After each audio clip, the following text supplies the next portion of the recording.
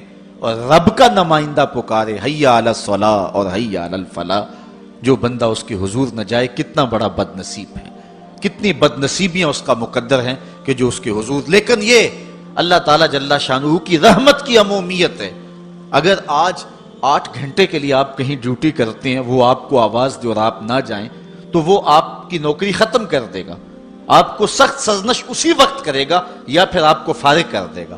لیکن اللہ تعالیٰ جل شانہ اس کی نافرمانی پہ نافرمانی کرتے رہیں، کبھی اس نے رزق کے دروازے بند نہیں کیے، بلکہ جو نہیں مانتے ان کو اور زیادہ دے رہا ہے، چونکہ ان کا حصہ صرف دنیا پہ ہی ہے نا، آخرت میں تو حصہ ہی کوئی نہیں ہے. بلکہ فرمایا اگر مسلمانوں کی دل جوئی کا لحاظ نہ ہو تو میں کافروں کے گھروں کی سیڑھیاں بھی سونے اور چاندی کی بنا دوں. لیکن یہ کہیں گے ہمیں تو زیادہ ہی رگڑ دیا گیا ہے، چونکہ انہوں نے دنیا کو دیکھا ہے، آخرت ابھی دیکھی نہیں ہے. ورنہ جو ان کے لیے آخرت میں رکھا گیا ہے، دنیا کی کوئی شے ان کے نزدیک حیثیت ہی نہ رکھے. بلکہ حدیث میں آتا ہے، صاحب مشکات نے اس کو لکھا کہ دنیا کے اوپر جس کو سب سے زیادہ تکلیفیں پہنچی ہوں گی وہ جنت میں لے جایا جائے گا، اور ایک مرتبہ جنت میں جو ہے وہ داخل کر کے نکال دیا جائے گا، اور کہا جائے گا کہ بتا دنیا کے اوپر تجھے بڑی تکلیفیں پہنچی. وہ کہے گا یا اللہ مجھے تو کوئی تکلیف پہنچی ہی نہیں ہے. جنت کی صرف آب و ہوا سارے دکھ ختم کر دے گی. اور جس نے تخت و تاج پہ بیٹھ کے بھی زندگی ساری گزاری ہو، حدیث میں آتا ہے اس کو جہنم میں ایک ڈبکی لگائی جائے گی، اور پھر اس کو کہا جائے گا بتا تو دنیا کے اوپر کوئی راحت پائی ہے؟ وہ کہے گا مالک دنیا کے اوپر میں نے کوئی سکھ دیکھا ہی نہیں ہے.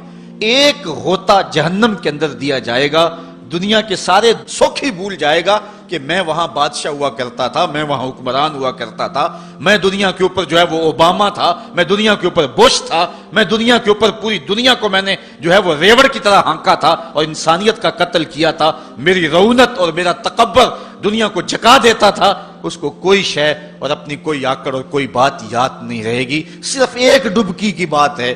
اور جس نے دکھ پہ دکھ کاٹے، غربت، تنہائی، دکھ، اذیت، مصائب، آلام، مشکلات، لیکن ایک بار جنت سے گزار کر کے جنت کی صرف آب و ہوا ہی سنگھائی جائے گی، تو اس کو کہا جائے گا بتا دنیا کے اوپر تجھے کوئی دکھ پہنچا؟ وہ کہے گا میرے رب دنیا پہ مجھے کوئی دکھ نہیں پہنچا. اب بتائیے کہ اللہ کے حضور ہم حاضر ہوں یا کہ دنیا کوئی منشا و مقصود بنا لیں؟ ہماری زندگی کی ڈگر کیا ہونی چاہیے؟ پہلی بات تو یہ ہے کہ جنت کے مقابلے میں اس دنیا کی حیثیت ہی کوئی نہیں. اور دوسری بات، اگر دنیا کے اوپر ہم عزتیں، سرخرویاں جس کو ہم سمجھتے ہیں یہ سرخرویاں ہیں، وہ پا بھی لیں تو وہ کتنا کو عرصہ ہے، پھر اس کا حساب بھی تو ہم نے دینا ہی دینا ہے. اس لیے ہم دیکھ لیں، جتنا برداشت کرتے ہیں اس کے مطابق جو ہے وہ ہم چلیں. ایک بادشاہ تھا، وہ پھولوں کی سیج پہ سویا کرتا تھا، خادمہ اس کے لیے پھولوں کی سیج بچھایا کرتی تھی. مدت گزر گئی، پھولوں کی سیج پہ سونے کا عادی تھا. ایک دن خادمہ نے سوچا، لونڈی نے سوچا روزانہ بادشاہ اس سیج پہ سوتا ہے، پتہ نہیں کیا لطف ہوگا. کمر سیدھی کرنے کے لیے، اس سیج کا لطف اٹھانے کے لیے وہ بھی لیٹ گئی. سیج تیار کرنے کے بعد ایک لمحے کے لیے کمر سیدھی کی تو سارے دن کی تھکی ہوئی تھی، آنکھ لگ گئی.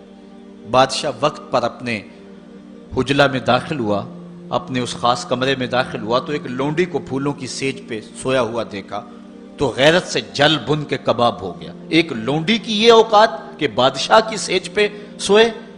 اس نے جلاد کو بلایا، کہا اس کو الٹا لٹکاؤ اور اتنا مارو کہ اس کی جان نکل جائے، تاکہ باقی خدام کو پتہ چل جائے کہ بادشاہوں کی سیجیں، ان کے بستر، ان کے گھر کتنے مقدس ہوا کرتے ہیں. لونڈی کو الٹا لٹکا دیا گیا اور جلاد ضرب پہ ضرب لگا رہا ہے، کوڑے پہ کوڑا مار رہا ہے.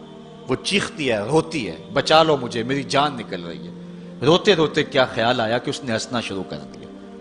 بادشاہ نے جلاد کو کہا رک جا، اس لونڈی سے پوچھ روئی کیوں ہے، اسے یہ بھی پوچھ ہنستی کیوں ہے۔ جلاد نے کہا لونڈی بتا روتی کیوں ہے، اس نے کہا تجھے نہیں پتا جب